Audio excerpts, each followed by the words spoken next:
चीनिया विदेश मन्त्रीको नेपाल भ्रमणको मूल उद्देश्य के थियो? उच्चस्तरीय राजनैतिक भेटघाटमा कुन विषयले प्राथमिकता पायो? कान्तिपुर समाचारमा आज चीनिया विदेश मन्त्रीको नेपाल भ्रमणको अन्तर्कथा, स्थानीय तह निर्वाचनको लागि दलहरूको रणनीति र तालमेलको प्रसङ्गसहित आज हामीसँग हुनेछ निर्वाचन आयोगले मतदाताको अन्तिम नामावली सार्वजनिक गरेको समाचार। मात्रै मृत्युदर घटाउने सरकारी लक्ष्यलाई वास्तविक तथ्याङ्कले गिजाइरहेको प्रसङ्गसँगै ग्यासको ढुवानी भाडा बढाउन व्यवसायको दबाव अनि खेलकुदमा राष्ट्रिय महिला लिगको अपडेट हुनेछ। नमस्कार, अब मुख्य समाचार। भू राजनीतिक प्रभाव र आयोजना कार्यान्वयनमा नेपालको धारणा बुझेर फर्किए चीनिया विदेश मन्त्री वाङ। एमसीसी जस्तै बीआरआईमा पनि पारदर्शिताको खोजी।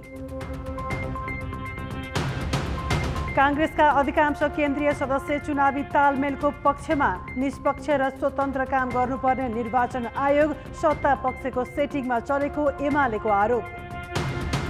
स्थानीय तह निर्वाचनका मतदाता 1,77,00,000, अघिल्लो चुनावमा भन्दा 36,61,000 बढे, सबैभन्दा धेरै मोरङमा। ढुवानी भाडा समायोजन नगरेको भन्दै व्यवसायीले भारतबाट ग्यास किन्नै छाडे। बजारमा ग्यासको अभाव हुन नदिन नियमन आवश्यक रहेको उपभोक्ता कर्मीको माग। र महिला राष्ट्रिय लिगमा विराटनगरले वालिङलाई 3-1 गोलले हरायो। ललितपुरमाथि आर्मीको 7-0 फराकिलो जित।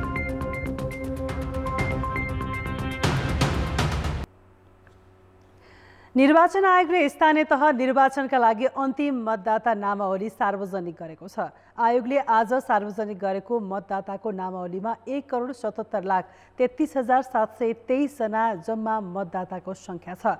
जम्मा मतदातामध्ये 89,92,010 पुरुष, 87,41,530 महिला र 183 अन्य रहेका छन्। आयोगका अनुसार सबैभन्दा बढी 7,15,223 जना मोरङ जिल्लामा छन्। सबैभन्दा कम मनाङमा 6,496 मतदाता रहेका छन्। अघिल्लो निर्वाचनमा भन्दा यसपटक 36,61,000 मतदाता थपिएका छन्।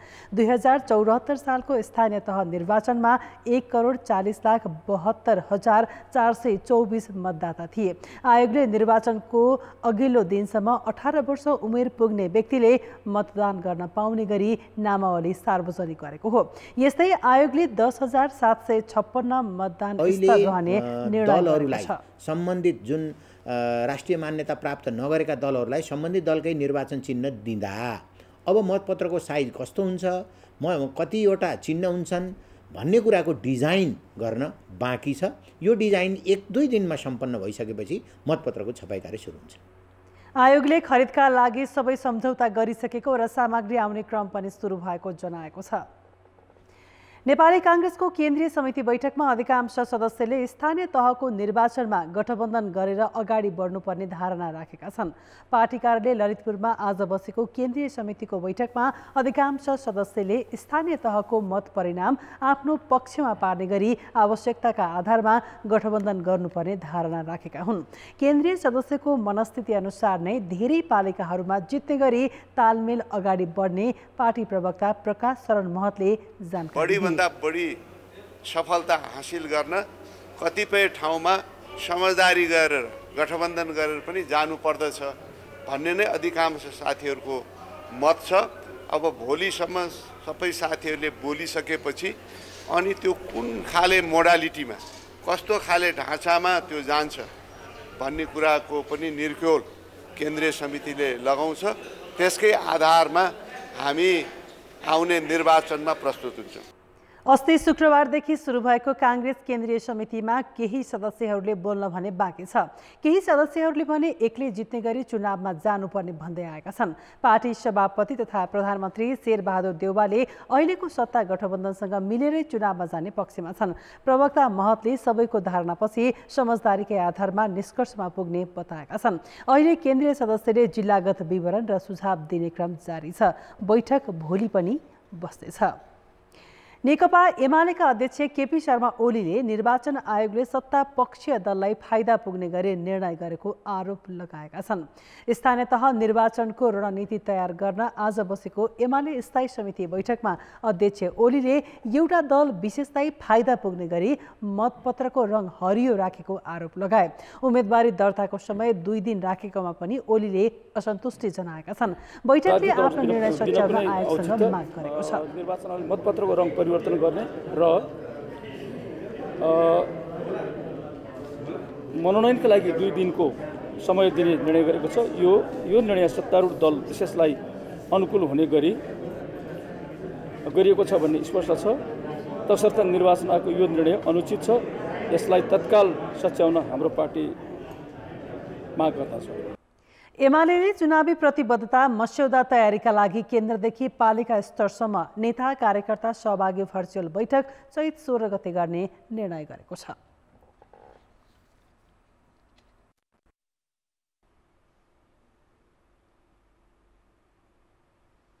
अत्याधिक जनघनत्व रहेको मध्य प्रदेशमा स्थानीय चुनावको सरगर्मी बढेको छ। प्रमुख दलका नेताहरू चुनाव केन्द्रित कार्ययोजना सहित परिचालन हुन थालेपछि मध्य प्रदेशमा गर्मीसँगै चुनावी राप बढेको हो। निर्वाचनको मिति जति नजिकै जान्छ मधेसका जिल्लामा राजनीतिमा उथलपुथल पनि उत्तिकै बढ्दै जाने गरेको देखिन्छ।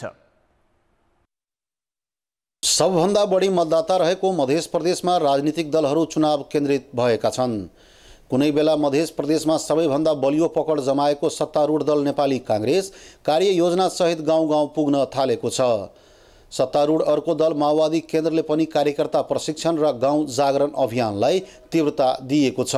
हाम्रो यो प्रक्रिया पनि निर्वाचनको तयारीसँग पनि जोडिएको प्रक्रिया हो। यद्यपि हामीले महाधिवेशनका सिद्धान्त नीति कार्यक्रमको पनि सम्प्रेषण गर्छौं, तर अहिले तत्काल जोड चाहिँ स्थानीय तहको निर्वाचनमै छ। जनता समाजवादी पार्टी र लोकतान्त्रिक समाजवादी पार्टीको आधार इलाका नै मध्य प्रदेश हो।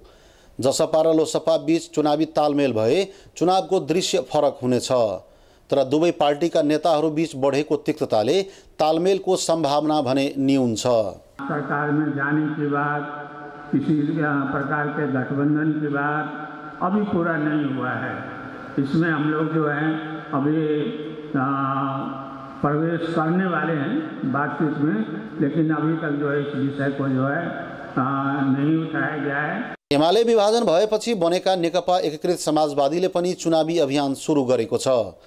मध्य प्रदेशमा तुलनात्मक रूपमा कमजोर मानिएको एमालेले पनि आफ्नो प्रभुत्व जमाउने प्रयास सहित चुनावी रणनीति अवलम्बन गर्दैछ। मध्य केन्द्रित दललाई कमजोर बनाएर आफूमाथि उठ्ने प्रयासमा एमाले देखिन्छ। एउटा केन्द्र एमालेले नेतृत्व गरेको केन्द्र छ, अर्को केन्द्र एमालेको विरुद्धमा रहेका सबै शक्तिहरू एक ठाउँमा जम्मा छन्।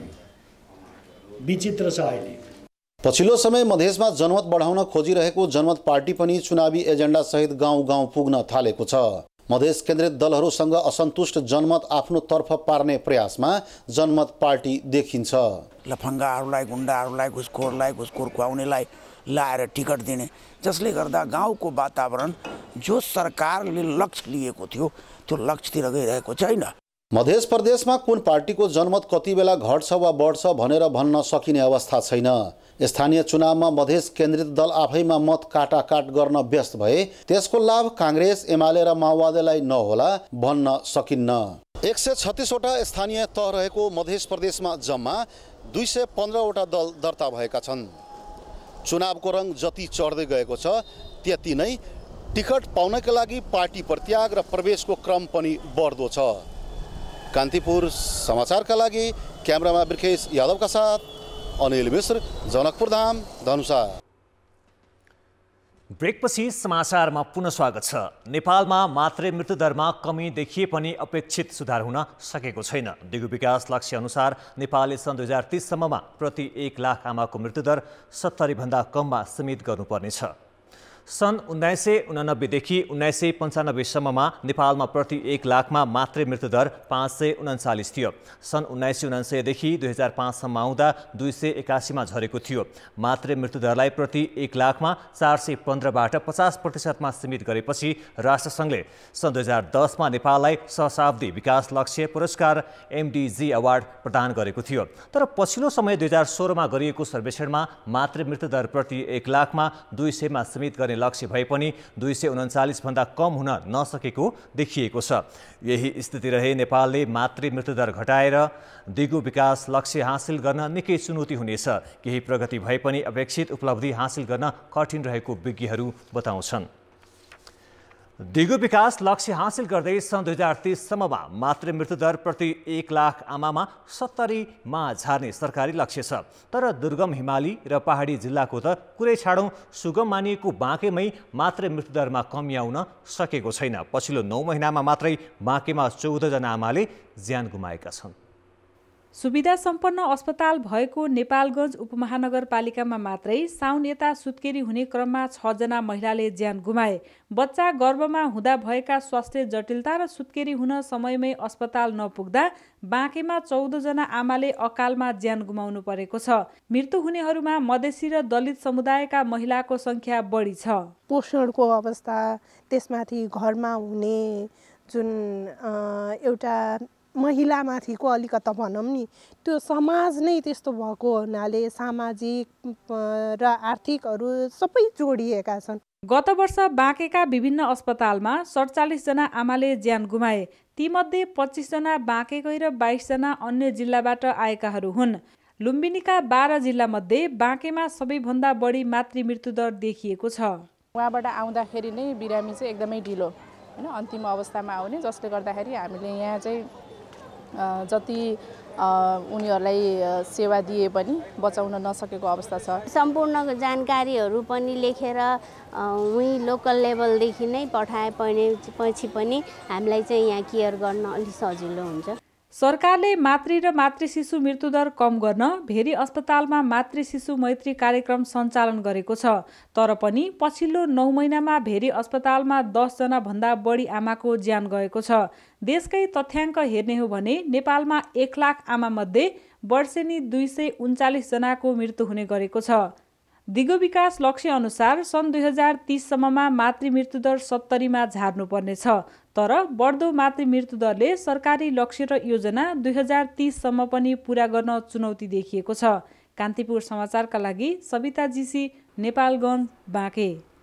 अब जनताको आवाज हामीले 7 प्रदेशमा सोधेका छौँ। सुरक्षित मातृ स्वास्थ्यको लागि के गर्नु पर्ला? जनताको आवाज। बच्चा पेटमा आएदेखि चारचोटि गर्भजाँच गर्नु पर्यो। स्वास्थ्यबाट तर्फबाट कुनै नयाँ जनचेतना जस्ता कार्यक्रम भयो भने होम डेलिभरीमा कमी हुन्छ। गर्भवती भएको 4 महिनामा, अनि 6 महिनामा, अनि 8 महिनामा, अनि 9 महिनामा त्यो चारचोटि भिजिट चाहिँ गराउनै पर्छ। आइरन ट्याब्लेट र भिटामिन A को सप्लाई नगरपालिका मार्फत पनि नियमित हुनु पर्यो। अस्पतालमा पनि अब डाक्टरहरूले अलि केयर भएर बिरामीहरूलाई हेरिदिनु पर्यो। डाक्टर सल्लाह अनुसार चाहिँ भिजिट गर्ने। भिटामिन औषधिहरू महिलाहरूले सेवन गर्ने, चेक जाँचहरू गराउने, त्यस्ता कामहरू चाहिँ गर्नुपर्ने। तालिमप्राप्त स्वास्थ्य कर्मीबाट चाहिँ सुत्केरी गराउने, एम्बुलेन्स व्यवस्थापन गरिदिनु पर्यो। पोषिलो चिजहरू खान पर्यो। कसरी मृत्युदर घट्छ भने त्यो विषयमा जानकारी गराउनु पर्छ। परिपक्व उमेरमा बिहे गर्नु पर्यो। पोषणयुक्त खानेकुराहरू खाने, छिटो छरितो तरिकाले हस्पिटलमा पुगाउनु पर्यो। नजिकको अस्पतालमा गएर चेकअप गराउनु पर्यो। गाउँमा पनि एउटा बर्थिङ सेन्टर चाहिँ हुनुपर्छ। अस्पतालमा जानु पर्यो, चेक जाँच गराउनु पर्यो। अनिवार्य हस्पिटल लाने, स्वास्थ्य चौकी लाने, जनचेतना फैलाउनु पर्छ। तल्लो स्तरसम्म जनचेतनामूलक कार्यक्रमहरू ल्याउन सक्नु पर्यो। सुविधा नपुगेको ठाउँमा चाहिँ सुविधा पहिले सुरुमा पुर्याउनु पर्यो। सुगर सफाई गर्ने, सुरक्षित मातृत्व र प्रजनन अधिकार सम्बन्धी जुन नियम विनियमहरू आएका छन् नि त्यसलाई कार्यान्वयन गर्नु पर्यो। भन्ने टाइममा स्वास्थ्य कर्मी भेटिनु पर्यो। आमा बन्न म सक्षम छु है भन्ने मात्र आमा बन्नु पर्यो। 20 वर्ष पुरा नभइकन परिपक्व नहुने भएकाले गर्भवती नहुने। स्वास्थ्य संस्थामा गर्नुपर्ने प्रत्येक कुराहरू उहाँलाई प्रश्न बताउने। महिलाहरूले आफ्नो रोग लुकाएर बसेको अवस्था भएकोले सरकारले गाउँमा सचेतनामूलक कार्यक्रम गर्न आवश्यकता छ।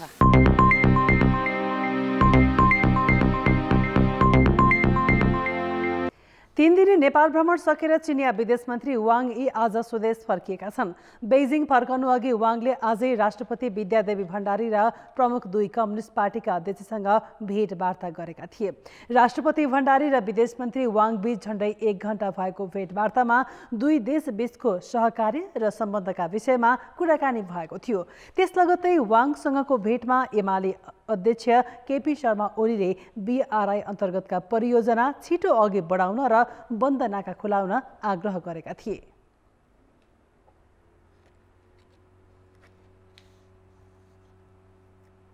बीआरआईसित जोडिएर जुन आयोजनाहरू अगाडि हामीले बढाउन सुरु गरेका छौँ, सहमति गरेका छौँ, तिनीहरूलाई निरन्तरता दिनुपर्छ र तिनीहरूलाई छिटोभन्दा छिटो कम्प्लिट गर्ने र जसकाबाट नेपालले फाइदा लिन सक्ने स्थिति छ। त्यसभित्र पर्ने रोडका प्रोजेक्टहरू, सडकका आयोजनाहरू, रेलका आयोजनाहरू। माओवादी केन्द्रका अध्यक्ष पुष्पकमल दाहालसँग भएको भेटमा वाङले अन्तर्राष्ट्रिय घटनाक्रमको प्रसङ्ग निकाल्दै स्थिति जे जस्तो भए पनि नेपाल र चीन बीचको सम्बन्ध विकासमा चीन थप प्रतिबद्ध रहेको बताएका थिए।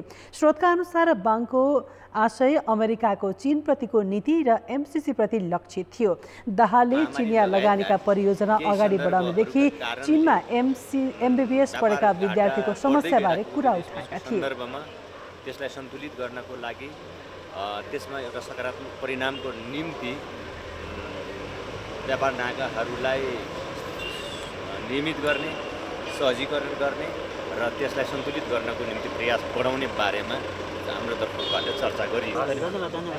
वाङको 3 दिने भ्रमणका क्रममा हिजो 9 वटा विषयमा समझदारी भएको थियो। चिनिया विदेश मन्त्री वाङ आजै बेइजिङ फर्किएका छन्। नेपालले अमेरिकी मिलेनियम च्यालेन्ज कर्पोरेसन एमसीसी पारित गरेको 1 महिना नपुग्दै काठमाडौँ उत्रिएका वाङको नेपाल भ्रमणको खास उद्देश्य के थियो त्यो प्रश्न खुलिसकेको छैन। तर भू राजनीतिक प्रभाव र आयोजना कार्यान्वयनमा नेपालको धारणा बुझेर वाङ बेइजिङ फर्केका छन्। नेपालले पनि सम्बन्धमा तलमाथि हुन नदिन चीनलाई आश्वस्त पार्ने प्रयास गरेको देखिन्छ। नेपालले एमसीसी पारित गर्दा चीनले देखाएको चासो सेलाउन नपाउँदै चिनिया विदेश मन्त्री वाङ शुक्रबार भारत हुँदै काठमाडौँ आएका हुन्। नेपाल आइपुगेपछि वाङले केही समझदारीमा हस्ताक्षर पनि गरे। तर उनको भ्रमणको मूल उद्देश्य एमसीसी पारित गरेपछि राजनीतिक परिदृश्य बुझ्नु मुख्य रहेको देखिन्छ। यस्तै जसरी अमेरिकाले एमसीसीलाई संसदबाटै पारित गराएर पारदर्शी बनायो, त्यसरी नै चीनले पनि बीआरआई लगायतका परियोजनामा त्यही तहको विश्वसनीयता खोजेको हुन सक्ने चिनिया मामलाका जानकारको बुझाइ छ। युनाइटेड स्टेट्सको प्रेजेन्ट चाहिँ नेपालमा चाइनाको लागि थ्रेट हो भन्ने र चाइनासँग जोडिएका प्रोजेक्ट्सहरू बीआरआई र एमसीसीलाई चाहिँ हामीले चाहिँ अगेन्स्टमा दुईटा तराजुमा राखेर भाष्यहरू बनायौँ। त्यो भाष्यको इफेक्ट चाइनामा पनि परेको देखिन्छ। त्यसले गर्दाखेरि चाइनिजहरू चाहिँ अब हाम्रो बीआरआईको प्रोजेक्टको स्थिति के हुन्छ त नेपालमा भनेर बुझ्नलाई आउनुभएको हो जस्तो मलाई लाग्छ। चाइना अलिकति साइलेन्ट डिप्लोमेसीमै विश्वास गर्ने कन्ट्री हो। तर विगत केही समयमा पत्रपत्रिकामा आएका कुराहरूदेखि लिएर सबै कुरा हेर्दाखेरि नेपालमै उनीहरूको भूमिका हेर्दाखेरि पनि उनीहरू चाहिँ अलिकति वुल्फ वारियर भन्छन्, उनीहरूले वुल्फ वारियर भन्ने त्यो टर्मिनोलोजी युज गर्थे। उनीहरू चाहिँ देखिने गरी भिजिबल हुने गरी आउँदै गएका हुन्। त्यसो त केपी शर्मा ओलीकै सरकार हुँदा राष्ट्रपति सी जिनपिङको भ्रमणले पनि चीनले नेपाललाई नजिक राख्न खोजेको थियो। नेकपालाई बलियो बनाउने उसको चाहना पनि दिगो हुन सकेन। यद्यपि कम्युनिस्ट एकताको विषय चिनिया चासो नभएको नेताहरूको टिप्पणी छ। चीन र भारतको छिमेकमा रहेको नेपालमा अमेरिकाको पनि बलियो उपस्थिति देखिएपछि उत्तरको कूटनीतिक सक्रियता बढ्न थालेको हो। त्यसले नेपाल शक्ति राष्ट्रको चेपुवामा परेको विश्लेषण पनि भइरहेको छ। तर विज्ञहरूले भने परिस्थितिलाई नेपाल आफैले कूटनीतिक समाधान गर्नुपर्ने सुझाव दिन्छन्। र भारतको रिइमर्जेन्सपछि हामी नयाँ चरणमा प्रवेश गरेको छौँ र अब हाम्रो फरेन पोलिसी पार्टीगत स्वार्थ र पार्टीभित्र पनि व्यक्तिगत पद र सत्तामा रहने या पद र सत्ता पुनर्प्राप्ति गर्ने र त्यसमा रहिराख्ने त्यो चरणबाट अगाडि बढेर नेपाल र नेपालको इतिहास, हाम्रो सभ्यता, संस्कृतिमा हामी कसरी अविच्छिन्न रूपमा नेपाल स्वतन्त्र राष्ट्र रह्यो र त्यो अवस्थामा हाम्रा पुर्खाहरूले कसरी उत्तर र दक्षिणलाई ब्यालेन्स गरे, त्यो इतिहासबाट हामीले सिक्नुपर्ने अवसर जस्तो लाग्छ। भू राजनीतिक प्रभाव बढ्दै जाँदा नेपालले पनि चीनको सम्बन्धलाई कमजोर हुन नदिने र मिलेर अघि बढ्न आश्वस्त पारेको छ। तर शक्ति राष्ट्रहरूको बढ्दो चासोलाई सन्तुलित ढङ्गले अघि बढाउने जिम्मेवारी भने नेपालकै हो। कान्तिपुर समाचारका लागि क्यामेरामा गोविन्द खत्रीका साथमा रमेश धमला, काठमाडौँ। गैर आवासीय नेपाली सङ्घ एनआरएनएको 10औं सम्मेलन 14 बुँदे घोषणापत्र जारी गर्दै सकिएको छ।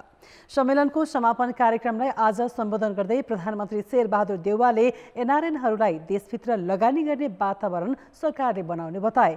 उनले गैर आवासीय नेपालीहरूको नागरिकताको मागप्रति सकारात्मक रहेको पनि बताए।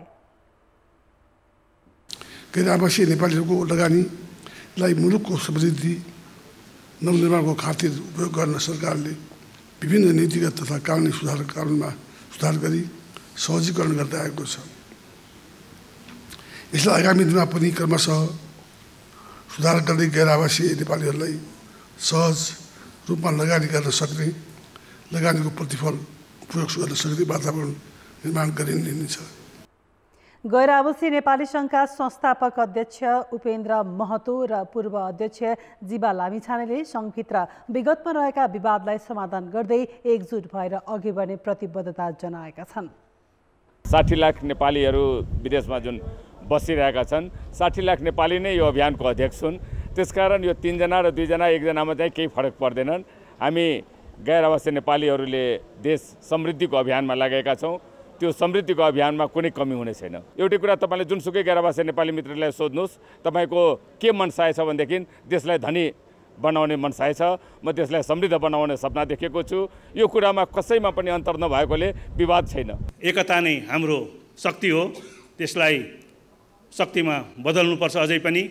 र केही विसङ्गतिहरू भएका थिए, मैले साथीहरूलाई फेरि पनि के अनुरोध गर्न चाहन्छु भने यो बिचमा देखिएका जुन विसङ्गतिहरूलाई यही नै बिर्सेर अब हामी जो कर्मभूमिमा फर्किँदैछौँ र हाम्रो सङ्घको जुन उद्देश्यहरू छन् ती उद्देश्यहरू पुरा गर्नको लागि मातृभूमिको सर्वाङ्गीण विकासमा हाम्रो हातेमालो गर्नको लागि फेरि एकजुट भएर एनआरएनले जारी गरेको घोषणापत्रमा आगामी 1 वर्षमा हुन गइरहेको 3 तहको निर्वाचन मार्फत संविधानको कार्यान्वयन हुने, राजनीतिक स्थायित्व प्राप्त हुने र देश आर्थिक विकासको दिशातर्फ उन्मुख हुने उल्लेख गरिएको छ।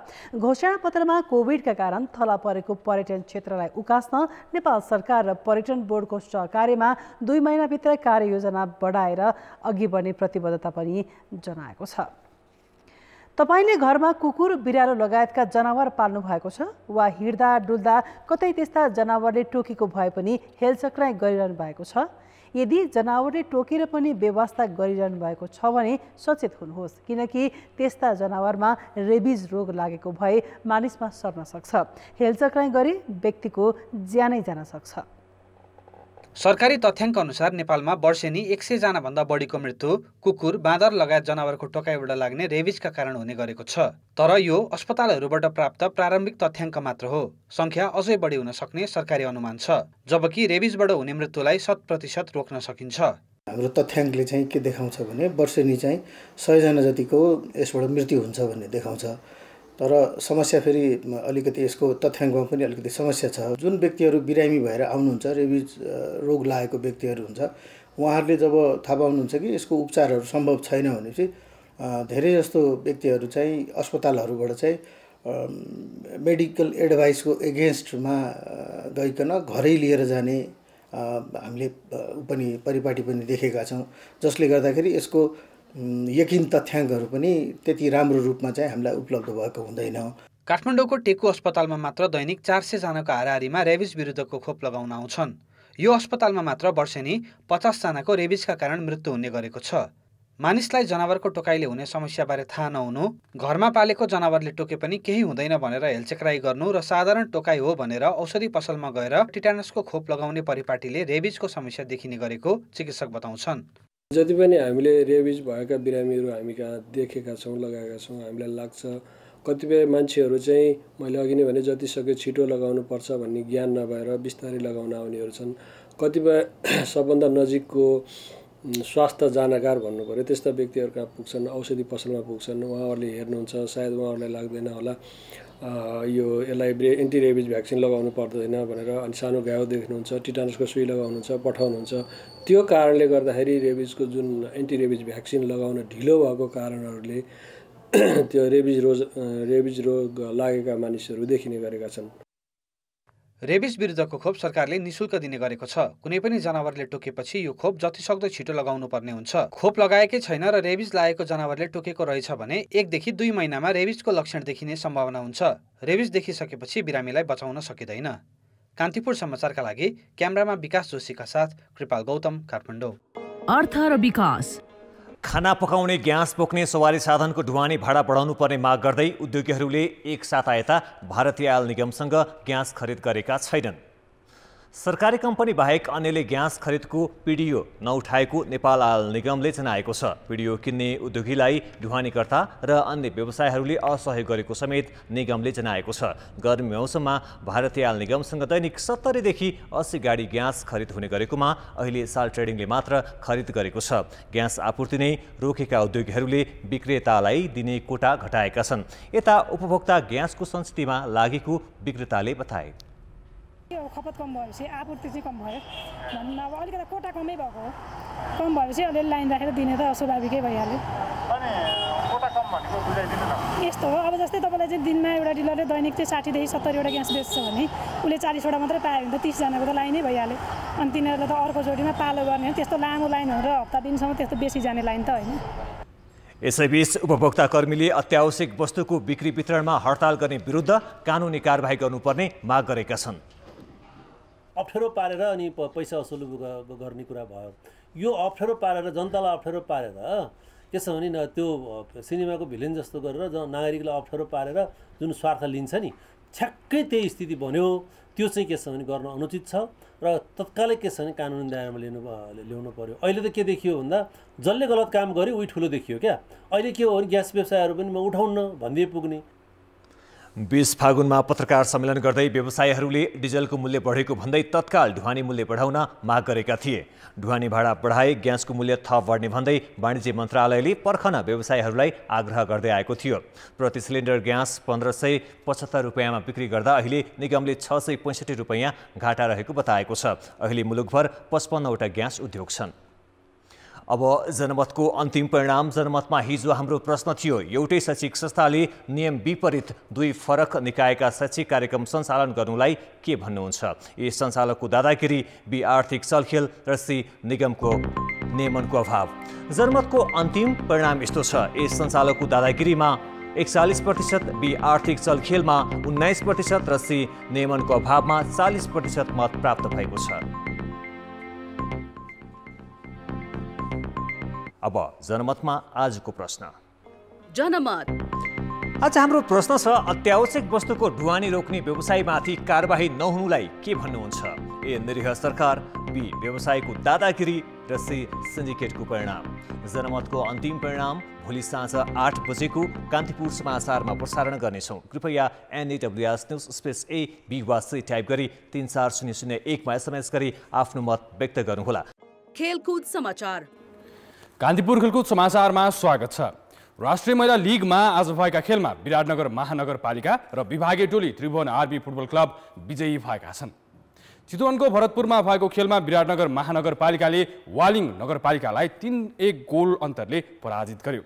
विराटनगरका लागि मिना खातुनले 13औं र 18औं मिनेटमा गोल गरिन् भने अस्मिता चौधरीले 30औं मिनेटमा गोल गरिन्। वालिङका लागि सुस्मिता तामाङले 84औं मिनेटमा सान्त्वना गोल फर्काइन्। खेलको दौरान विराटनगरका विदेशी खेलाडी शिफानी तोपो र मिना खातुन घाइते भएपछि उपचारका लागि अस्पताल लगिएको छ। उनीहरूको अवस्था अहिले सामान्य रहेको एन्फाले जनाएको छ। यस्तै आजको अर्को खेलमा आर्मीले ललितपुर महानगरपालिकालाई 7-0 गोलको फराकिलो अन्तरले पराजित गर्यो। आर्मीको जितमा विमला चौधरीले 8औं मिनेटमा गोल गरिन् भने शर्मिला थापा मगरले 12औं र 24औं मिनेटमा गोल गरिन्। रश्मि सिंहले 15औं र 40औं मिनेटमा गोल गरिन् भने कुसुम खतिवडाले 82औं मिनेटमा गोल गरिन्। ललितपुरको सृजना सिंहले 59औं मिनेटमा आत्मघाती गोल गरिन्। प्रतियोगिताको पहिलो चरणका खेलहरू चैत 30 गतेसम्म भरतपुरमा हुनेछ भने दोस्रो चरणका खेलहरू विराटनगरमा हुनेछन्। Nepal Thailand premier league club चोनबुरीसँग 3-1 गोल अन्तरले पराजित भएको छ। आज नियमित कप्तान तथा गोलरक्षक किरण चेम्जोङलाई विश्राम दिएको थियो। उनको स्थानमा दीप कार्कीले नेपालको गोल पोस्ट सम्हालेका थिए। दीप र प्रशान्त अवस्थीले पहिलो पटक नेपालको सिनियर टोलीबाट खेलेका हुन्। अनन्त तामाङले पहिलो पटक नेपालको कप्तानी सम्हालेका थिए। चोनबुरी रङ्गशालामा भएको मैत्रीपूर्ण खेलमा खरेल टोलीका लागि 24औं मिनेटमा प्रापनले गोल गरी पहिलो हाफमा 1-0 गोलले अघि राखेका थिए। 65औं मिनेटमा रिनाटो क्रिसले चोनबुरीको अग्रता दोब्बर बनाए। 83औं मिनेटमा दर्शन गुरुङले गोल गरी नेपाललाई खेलमा फर्काउने सङ्केत गरेका थिए। तर इन्जुरी समयमा नाटापोङले गोल गरेपछि चोनबुरीको 3-1 को जित सुनिश्चित भएको हो। यसअघि नेपालले थाइल्यान्डको राष्ट्रिय टिमसँग मैत्रीपूर्ण खेलमा 2-0 गोलको पराजय बेहोरेको थियो। यो सँगै नेपालको एएफसी एसियन कपको अन्तिम चरणको तयारी पूरा भएको छ। नेपाल छनौटको समूह ए मा रहेको छ। नेपाल रहेको समूह ए मा कुवेत, इन्डोनेसिया र जोर्डन रहेका छन्। छनौटका खेलहरू आगामी जेठ 25 गतेदेखि 28 गतेसम्म कुवेतमा हुनेछ। दार्जिलिङको Mane Bhanjyang football club Damak gold कपको सेमिफाइनलमा प्रवेश गरेको छ। माने भन्ज्याङले ए डिभिजन क्लब त्रिभुवन आर्मीलाई 4-0 गोल अन्तरले पराजित गरी अन्तिम 4 मा स्थान पक्का गरेको हो। दमक नगरपालिकामा आजको खेलमा 27औं मिनेटमा जेरी पुलामीले पहिलो गोल गरे। एकपक्षीय बनेको खेलको 47औं मिनेटमा राकेश सिंहले दोस्रो गोल गर्दै माने भन्ज्याङको अग्रतालाई दोब्बर बनाए। 64औं मिनेटमा विमल कुमारले अर्को गोल गरे। खेलको इन्जुरी समयमा थप 1 गोल गरेपछि उसको 4-0 को जित सुनिश्चित भएको हो। भोलिको खेल विभागीय टोली नेपाल पुलिस क्लब र विदेशी टोली क्यामरुनको एभिनियर फुटबल क्लब बीच हुनेछ। 19औं एसियाली खेलकुदको प्रारम्भिक तयारी मानिएको कृष्णप्रसाद भट्टराई स्मृति राष्ट्रिय कराते प्रतियोगिता आगामी चैत 24 गतेदेखि 26 गतेसम्म आयोजना हुने भएको छ। सातबाट स्थित कराते हलमा 3 दिनसम्म आयोजना हुने प्रतियोगितामा 3 विभागीय र 7 वटा प्रदेश गरी 10 टिमको सहभागिता रहनेछ। 100 महिला र 110 पुरुष खेलाडीको सहभागिता रहने उक्त प्रतियोगितामा 21 स्वर्ण, 21 रजत र 42 काँस्यका लागि प्रतिस्पर्धा हुनेछ। टिमको च्याम्पियनले उपाधिसहित 1 लाख रुपियाँ प्राप्त गर्नेछ। प्रतियोगिताका उत्कृष्ट खेलाडीलाई समेत पुरस्कारको व्यवस्था छ। प्रतियोगिताका लागि सम्झना ल्याबले 8,05,000 नगद र खेलाडीको जाँच र अन्य स्वास्थ्य सामग्री गरी कुल 10 लाख बराबरको प्रायोजन गर्ने सम्झौता भएको छ। 12औं संस्करणको अन्तर्राष्ट्रिय आमन्त्रण इटहरी गोल्ड कप चैत 19 गतेबाट सुरु हुने भएको छ। आयोजक राष्ट्रिय जागृति क्लबले आज पत्रकार सम्मेलन गरी चैत 19 देखि 26 गतेसम्म प्रतियोगिता आयोजना हुने बताएको हो। कोरोना भाइरस संक्रमणको कारण विगत 2 वर्ष प्रतियोगिता हुन सकेको थिएन। इटहरी रङ्गशालामा हुने प्रतियोगितामा आयोजक क्लब राष्ट्रिय जागृति सहित Shahid Smarak A division club, Manang Marshyangdi, Tribhuvan army, New Road team NRT तथा झापा 11, मोरङ 11 सहित 2 विदेशी क्लब एभिनियर एफसी क्यामरुन र कञ्चनजङ्घा फुटबल क्लब भारत गरी 8 टिमले सहभागिता जनाउनेछन्। कुल 54 लाख लागत अनुमान गरिएको प्रतियोगिताको विजेताले 7 लाख पाउनेछन् भने उपविजेताले 3 लाख रुपियाँ प्राप्त गर्नेछन्। कान्तिपुर खेलको समाचारहरूलाई यति नै। अब मौसम सम्बन्धी जानकारी।